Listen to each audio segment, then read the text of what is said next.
Barkanmu da warhaka. Yadda kuka sani ni ce mai suna Sarauniyar Daybreak TV Hausa. A yau mun kawo muku wata babban magana, gagarumin magana. Kun san abin da ya faru?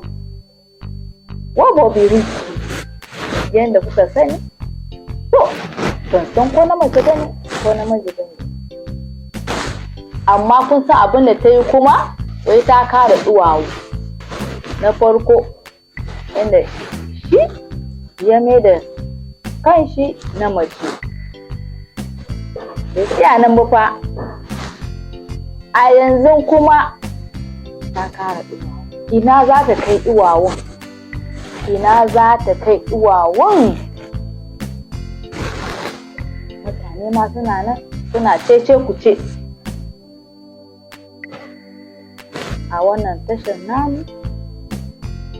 Za mu dinga yaɗa muku labarai masu zafi, masu ƙarfi, wanda in kuka ji za ku dinga jin daɗi.